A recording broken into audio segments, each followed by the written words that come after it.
आज का हमारा टॉपिक ट्रिग्नोमेट्री फंक्शंस है। और अगर आपने मेरा चैनल सब्सक्राइब नहीं किया तो सब्सक्राइब कीजिए। चलिए शुरू करते हैं। तो यहाँ पे एक यूनिट सर्कल दिया हुआ है, तो आप देख सकते हो यहाँ पे ये यूनिट सर्कल है। अभी यहाँ पे पी पॉइंट है सर्कल के ऊपर, जो कि ए कोमा बी, एक्स कोऑर्डिनेट ए है और वाई कोऑर्डिनेट बी है। तो यहाँ पे ए को अगर हम ट्रिग्नोमेट्री फंक्शंस में हम देखें तो A equal to cos x और B equal to sine x. तो वो कैसे आया वो हमको आपको समझना है।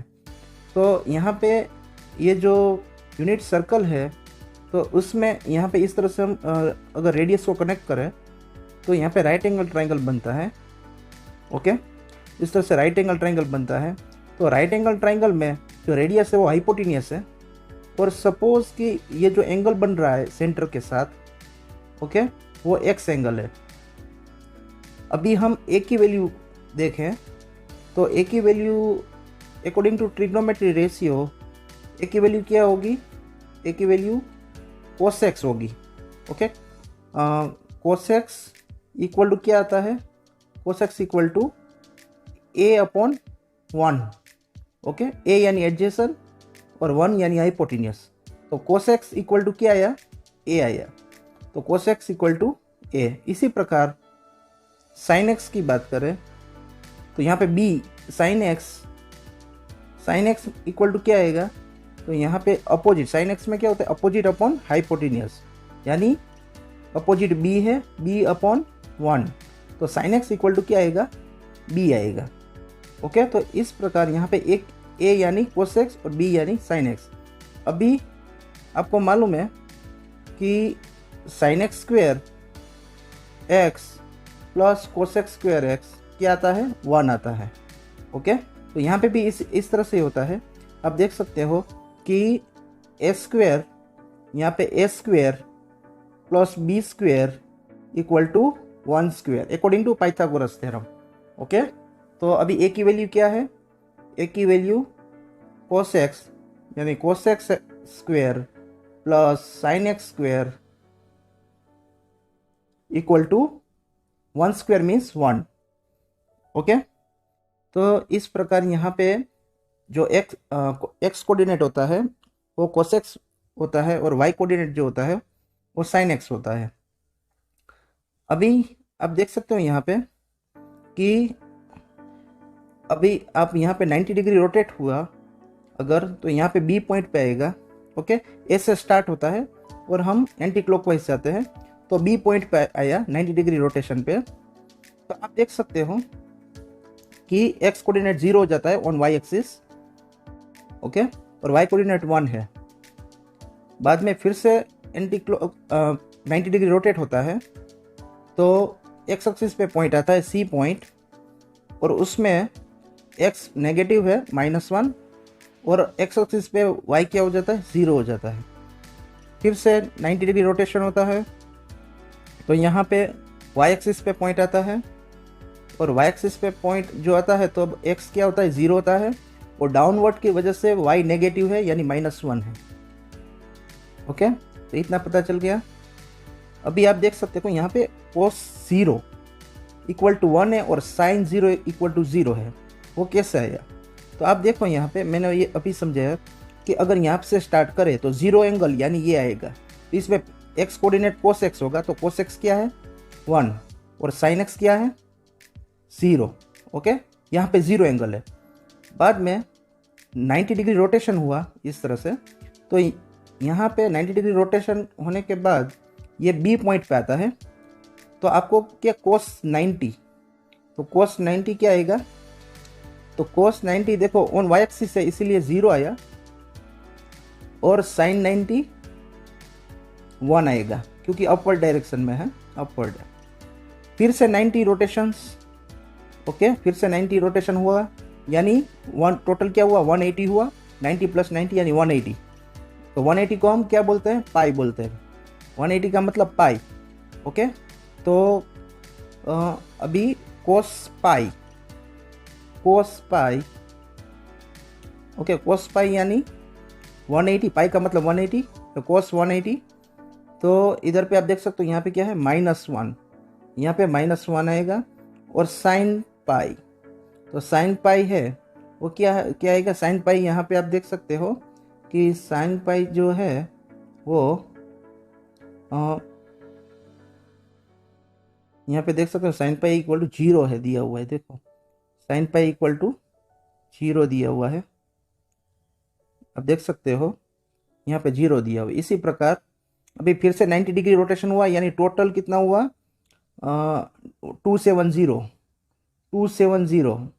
रोटेशन। ओके, इसका मतलब है 270 का मतलब है 3/2 पाई। ओके, 3/2 पाई। तो यहाँ पे cos 3/2 पाई जो है वो आप यहाँ पे देख सकते हो, यहाँ पे आप देख सकते हो कि cos की वैल्यू यहाँ पे 0 है। ओके, 3/2, और साइन में क्या आएगा, साइन में -1 आएगा, साइन 3/2 पाई क्या आएगा -1, क्योंकि डाउनवर्ड है। ओके, और अगर पूरा रोटेशन होता है, ये इस तरह से पूरा रोटेशन कर दे, ओके, तो ये पूरा रोटेशन 2 पाई का होता है 360 डिग्री, तो cos 2 पाई क्या आता है, तो इक्वल टू इधर पे दिया हुआ है 1, ओके, और साइन 2 पाई वो क्या आता है, आप देख सकते हो यहाँ पे 0। ओके, तो ये इस तरह से इसकी वैल्यू डिसाइड होती है। आप यहाँ पे देख सकते हो cos 2 पाई 1, साइन 2 पाई 0। ओके, तो ये सब समझ में आ गया। अभी आप देखो कि आप 2 पाई जो करोगे, ओके, 2 पाई यानी 1 रोटेशन, फिर से 2 पाई करो दूसरा रोटेशन, फिर से 2 पाई करो तीसरा रोटेशन, ओके, तो उससे कुछ वैल्यू चेंज नहीं होती।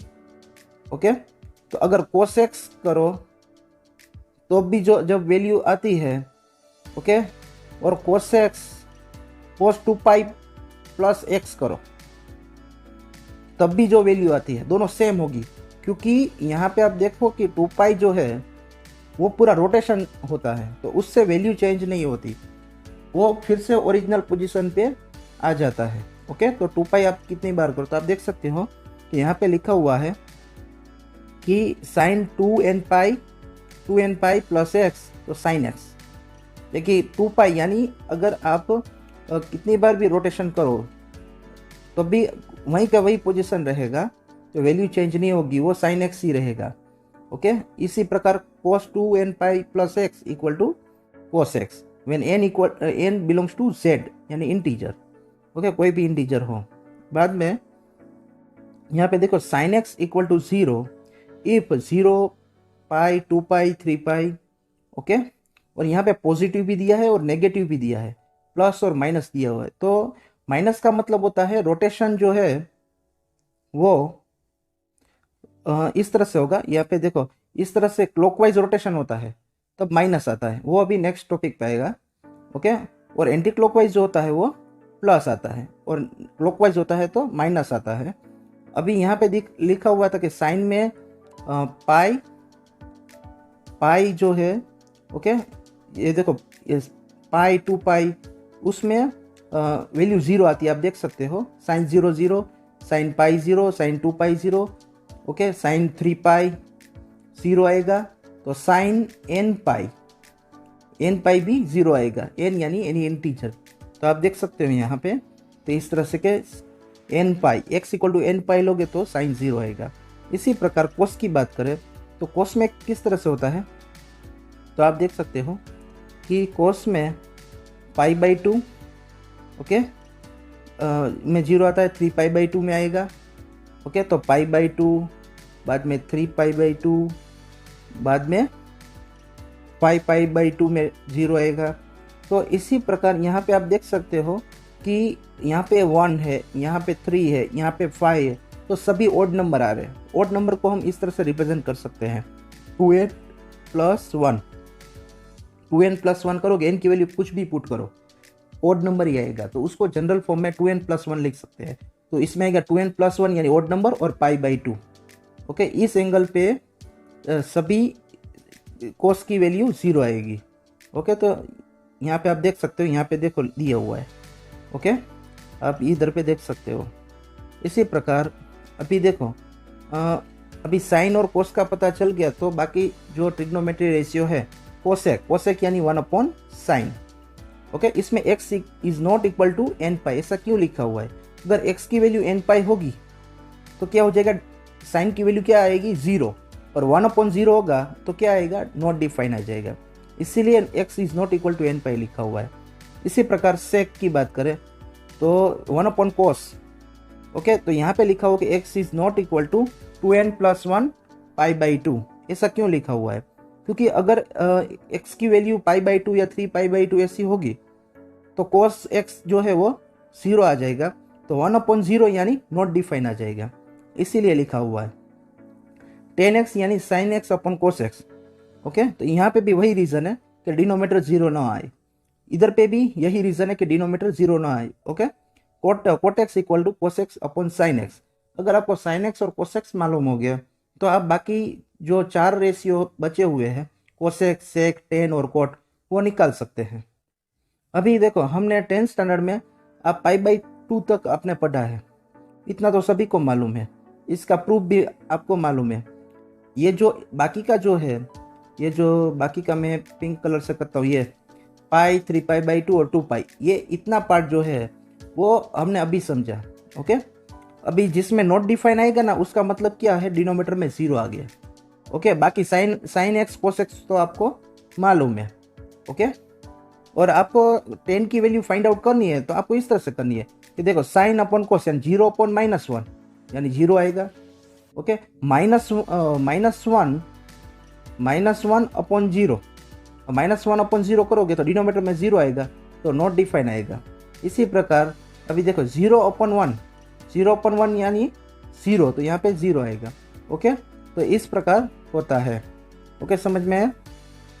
अभी साइन ऑफ ट्रिग्नोमेट्रिक फंक्शन, अभी ट्रिग्नोमेट्रिक फंक्शन की साइन किस पे ऊपर डिपेंड है वो अभी हम देखेंगे। तो अभी आप देखो यहाँ पे कि अगर एंटी क्लॉकवाइज रोटेशन होता है तब यहाँ पे एंगल की जो वैल्यू है वो पॉजिटिव आती है। यहाँ पे एंगल x है तो +x आएगा। इसी प्रकार क्लॉकवाइज अगर रोटेशन होता है तो एंगल की वैल्यू नेगेटिव आती है, यानी सपोज कि एंगल x है तो -x एंगल आएगा। ओके, अभी आप देखो कि यहाँ पे अगर पॉजिटिव x आता है, ओके, तो यहाँ पे आप देख सकते हो कि पॉजिटिव x में जो आपको a और b की वैल्यू पॉजिटिव मिलेगी, यानी cos x इक्वल टू जो भी वैल्यू मिलेगी वो पॉजिटिव ही मिलेगी, और sin x वो भी पॉजिटिव ही मिलेगी। ओके, यानी जो cos x जो होगा वो पॉजिटिव ही रहेगा।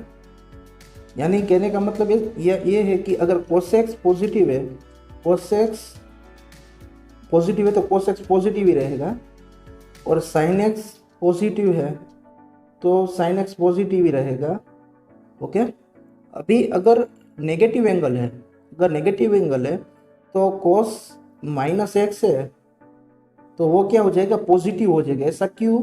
क्योंकि अगर डाउनवर्ड डायरेक्शन में भी x तो पॉजिटिव ही रहता है, x कोऑर्डिनेट कैसा रहता है, पॉजिटिव। यहाँ पे आप देख सकते हो कि a तो पॉजिटिव ही है। ओके, यानी x कोऑर्डिनेट पॉजिटिव रहता है, यानी cos x जो है वो पॉजिटिव रहता है। पर अगर साइन की बात करें तो साइन -x करोगे, ओके, तो यहाँ पे b कोऑर्डिनेट नेगेटिव हो गया। ओके, क्योंकि डाउनवर्ड में y एक्सिस नेगेटिव होता है। ओके, तो यहाँ पे डाउनवर्ड हुआ तो यहाँ पे y जो है वो नेगेटिव हो गया। इसी कारण साइन जो है वो -sin x आ जाएगी। इसमें क्या आ जाएगा, -sin x, यानी जो वैल्यू मिलेगी वो नेगेटिव वैल्यू मिलेगी हमको। ओके, तो इस तरह से साइन ऑफ ट्रिग्नोमेट्रिक फंक्शन है। अभी इधर पे आप देख सकते हो कि first quadrant, second quadrant, third quadrant और फोर्थ क्वाड्रेंट। अभी देखो sin x जो है वो फर्स्ट और सेकंड क्वाड्रेंट में पॉजिटिव है और थर्ड और फोर्थ में नेगेटिव है। ऐसा क्यों? तो आप देखो फर्स्ट क्वाड्रेंट में आप साइन यानी y एक्सिस, तो आप y एक्सिस को देखना है कि अगर फर्स्ट क्वाड्रेंट यानी अपर साइड आता है और सेकंड क्वाड्रेंट भी अपर साइड आता है तो y एक्सिस ऊपर की तरफ क्या होता है, पॉजिटिव, यानी sin x क्या आएगा, पॉजिटिव। अभी थर्ड क्वाड्रेंट नीचे आता है, फोर्थ क्वाड्रेंट भी नीचे आता है। ओके, तो y की वैल्यू क्या हो जाती है, नेगेटिव, यानी आपको साइन क्या मिलेगा, साइन एक्स जो होगा वो माइनस में आएगा। ओके, इसीलिए थर्ड और फोर्थ क्वाड्रेंट में माइनस में होता है। इसी प्रकार एक्स की बात करो तो यहाँ पे आपको एक्स में आपको लेफ्ट और राइट हैंड साइड देखना है। अगर राइट हैंड साइड है यानी फर्स्ट क्वाड्रेंट और फोर्थ क्वाड्रेंट, ओके, वो पॉजिटिव आएगा, कोस एक्स पॉजिटिव आएगा क्योंकि राइट हैंड साइड है, right hand side x axis positive होता है। इसी प्रकार लेफ्ट हैंड साइड में एक्स एक्सिस नेगेटिव होता है, यानी थर्ड क्वाड्रेंट, सेकेंड क्वाड्रेंट और थर्ड क्वाड्रेंट। तो इसमें जो कोस एक्स होगा, ओके, वो नेगेटिव आएगा। तो आप देख सकते हो यहाँ पे कि फर्स्ट और फोर्थ में पॉजिटिव है और सेकेंड और थर्ड में नेगेटिव है। ओके, और बाद में 10 का इस तरह से फाइंड आउट करते हैं कि साइन अपॉन कोस है तो पॉजिटिव अपॉन पॉजिटिव तो positive, positive upon negative means negative, negative upon negative means positive, negative upon positive means negative. Okay, तो यहाँ पे वो मल्टीप्लिकेशन और डिवीजन वाला रूल है कि नेगेटिव और अपॉन नेगेटिव मीन्स पॉजिटिव। तो इस तरह से होता है, जो डिवीजन का रूल है वही लगता है 10x में। और बाद में कोसेक में और साइन, कोसेक और साइन दोनों में साइन तो सेम ही आएगी, ये तो सिर्फ रेसिप्रोकल है, रेसिप्रोकल से साइन चेंज नहीं होती। इसी प्रकार कोस और सेक दोनों सेम आएंगे और टेन और कोट वो भी सेम आएंगे क्योंकि वो तो एक दूसरे से रेसिप्रोकल है, और रेसिप्रोकल में साइन चेंज नहीं होती। बाद में फर्स्ट क्वाड्रेंट, तो फर्स्ट क्वाड्रेंट में क्या होता है, देखो साइन का जो बिहेवियर है वो आपको देखना है कि देखो साइन यानी वाई, ओके, वाई कोऑर्डिनेट देखना है। तो पहले 0 था, बाद में 1 हुआ, यानी 0 to 1 इंक्रीज हुआ, बाद में 1 to 0 यानी 1 to 0 डिक्रीज हुआ, बाद में 0 to -1, ओके, वाई कोऑर्डिनेट आपको देखना है, तो यानी फिर से डिक्रीज हुआ, बाद में -1 to 0 तो फिर से इंक्रीज हुआ। तो इस प्रकार होता है। तो आप देख सकते हो यहाँ पे साइन का 0 to 1, 1 to 0, 0 to -1 और -1 to 0। इसी प्रकार आप कोस का देखो, तो कोस का हम देखेंगे, आप देख सकते हो कोस में, तो इसमें एक्स कोऑर्डिनेट देखना है। तो पहला 1 to 0 हुआ यानी डिक्रीज हुआ, ओके, अब 1 to 0, बाद में 0 to -1 हुआ, फिर से डिक्रीज हुआ, बाद में -1 to 0 तो इंक्रीज हुआ, एक्स कोऑर्डिनेट देखना है, ओके, और यहाँ पे 0 to फिर से 1 फिर से इंक्रीज हुआ, ओके। तो पहले डिक्रीज हुआ, 2 बार डिक्रीज हुआ और बाद में 2 बार इंक्रीज हुआ, तो इस तरह से हुआ। तो आप देख सकते हो कि यहाँ पे 2 बार डिक्रीज होता है, यहाँ पे 2 बार डिक्रीज हुआ, 1 to 0, 0 to -1, बाद में 2 बार इंक्रीज हुआ। तो इस तरह से करते हैं। बाद में 10 में क्या होता है, 10 में तो क्या होता है कि 0 upon 1 तो 0 आएगा, ओके, और 1 upon 0 इन्फिनिटी आएगा, तो यानी 0 to इन्फिनिटी, ओके। तो 0 to इन्फिनिटी जाएगा तो वो तो इंक्रीज ही होगा, छोटे नंबर से बड़ा नंबर जा रहा है। इसी प्रकार 1 upon 0 तो इन्फिनिटी, ओके, और 0 upon 1 तो 0 आएगा। अभी देखो यहाँ पे अब देख सकते हो, अभी 10x जो है 10x वो सेकेंड क्वाड्रेंट में नेगेटिव होता है, ओके। तो यहाँ पे -इन्फिनिटी टू 0 है, ओके, -इन्फिनिटी मीन्स क्योंकि वो 10x जो है वो सेकेंड क्वाड्रेंट में नेगेटिव होता है। इसी प्रकार अब देखो 0 upon -1, तो 0 upon -1 यानी 0 और -1 upon 0 तो मीन्स इन्फिनिटी। अभी इसमें पॉजिटिव इसीलिए है क्योंकि थर्ड क्वाड्रेंट पे जो 10x जो है वो पॉजिटिव होता है। इसी प्रकार फोर्थ क्वाड्रेंट की बात करें तो यहाँ पे देखो -1 upon 0 means infinity and 0 upon 1 means 0। तो अभी इसमें देखो -इन्फिनिटी क्यों दिया हुआ है, क्योंकि फोर्थ क्वाड्रेंट में जो 10x होता है वो नेगेटिव होता है, ओके। तो इसी प्रकार यहाँ पे अभी देखिए कि अगर 0 to इन्फिनिटी जाता है तो इंक्रीज हुआ, -इन्फिनिटी to 0 जाता है तो इंक्रीज हुआ, 0 to इन्फिनिटी जाता है तो इंक्रीज हुआ, और -इन्फिनिटी to 0 जाएगा तो इंक्रीज हुआ। अभी इसका उल्टा कोट में होता है, इंक्रीज की जगह डिक्रीज आएगा, और ये सब जो 0 to इन्फिनिटी उसकी जगह इन्फिनिटी to 0 आएगा, ओके। तो ये सब रिवर्स हो जाएगा। क्योंकि टेन और कोट रेसिप्रोकल होता है एक दूसरे से। इसी प्रकार यहाँ पे भी ऐसा होता है सेक में, सेक और सेक के साथ क्या आएगा, कोस। तो अब देखो यहाँ पे कि कोस में डिक्रीज हुआ है तो सेक में इंक्रीज हुआ है क्योंकि रेसिप्रोकल है। और यहाँ पे देखो, यहाँ पे 1 है तो 1 का 1 रहेगा, बाकी अब देखो 0 का रेसिप्रोकल करो तो क्या आएगा, इन्फिनिटी आएगा। ओके, तो ये एक दूसरे से रेसिप्रोकल है। डिक्रीज का इंक्रीज हो गया और 0 का इन्फिनिटी हो जाएगा। ओके, यहाँ पे आप देख सकते हो इन्फिनिटी है।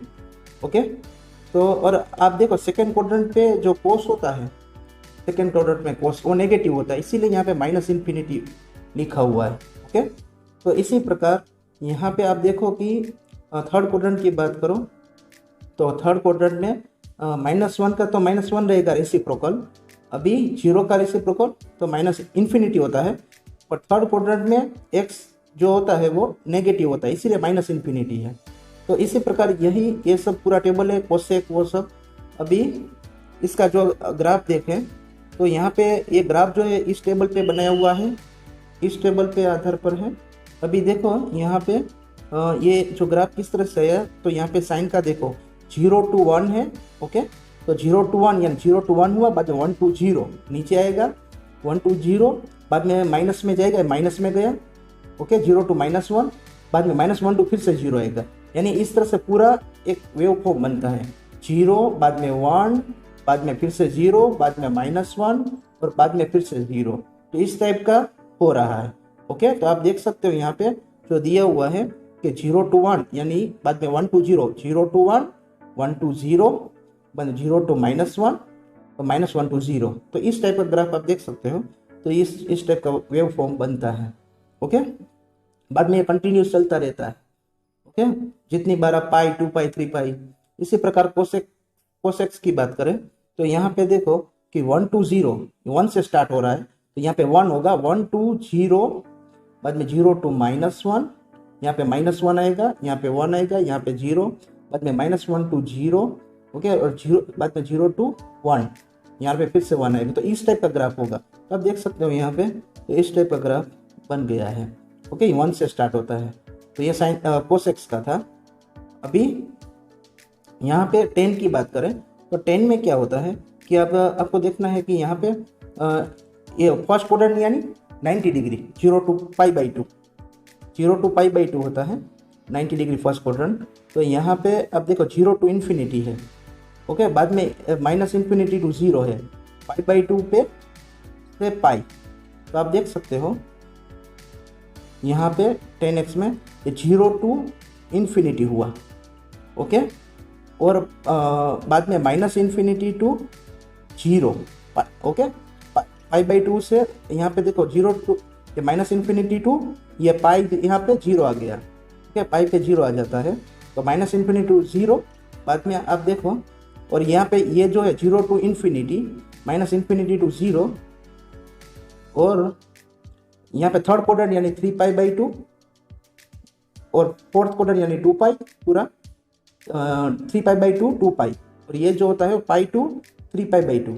ओके, और ये 3π/2 2 पाई, इस तरह से होता है।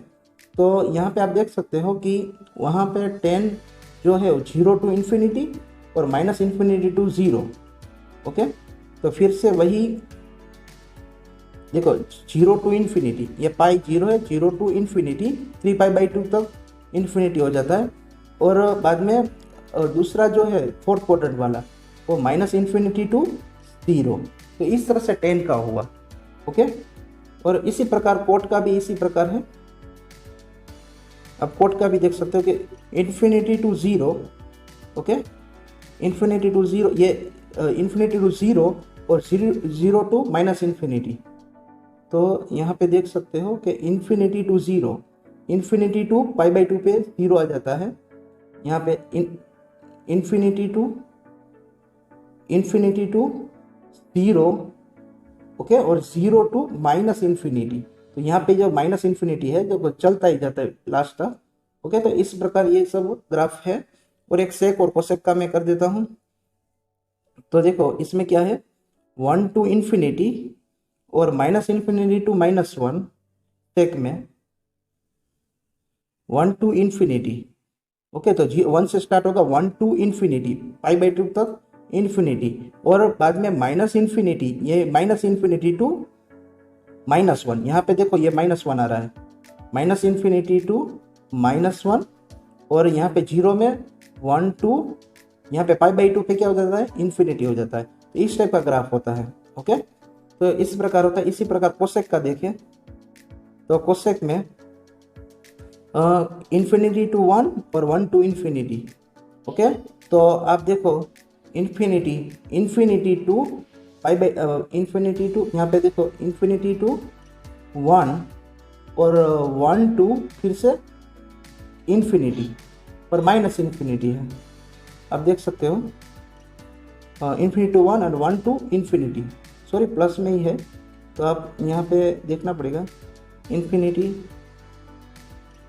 ओके, कोसेक में, सॉरी वो तो गलत हो गया था। यहाँ पे देखो इन्फिनिटी टू 1 और 1 टू फिर से प्लस इन्फिनिटी।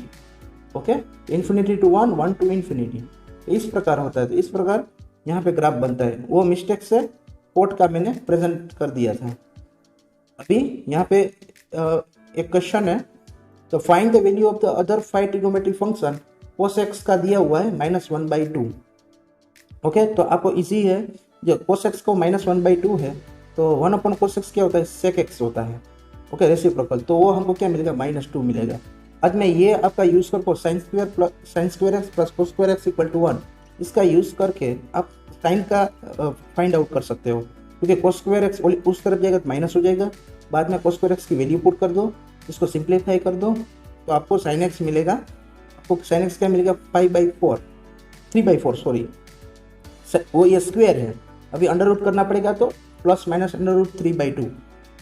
अभी sin x का मिल गया, तो उसका रेसिप्रोकल क्या मिलेगा, cosec x। और 10x में क्या होता है, 10x में sin x अपन cos x, तो sin x अपन cos x करोगे तो 10x √3 मिलेगा। और cot x में क्या होता है, 10 का रेसिप्रोकल। ओके, तो इस तरह से आपको मिल जाएगा। अभी आप यहाँ पे देखो, find the value of trigonometric function sin 765 degree. Okay, तो आपको देखना कि कितनी बार रोटेट होता है। 360 में 1 रिवोल्यूशन है। ओके, और 362 यानी 720, उसमें 2 रिवोल्यूशन हो जाते हैं। ओके, तो आप इसको इस तरह से स्प्लिट कर सकते हो, इस तरह से स्प्लिट कर सकते हो कि 765 है तो 720, ओके, प्लस 45, इस तरह से स्प्लिट कर सकते हो। ओके, और 720 मीन्स 4 पाई। ओके, यानी 2 × 360, यानी 2 बार रिवोल्यूशन हुआ तो कुछ फर्क नहीं पड़ेगा।